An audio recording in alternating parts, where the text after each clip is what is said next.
第1052章力挽狂澜。满场寂静，所有的目光都是带着无比遗憾地望着那昏迷倒地的幻大师。坚持了10日时间，谁也没想到会在这最后的时刻失败。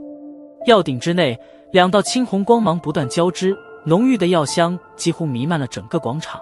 但此刻却是再没有人能有先前的那般心旷神怡，一个个皆是内心沉重。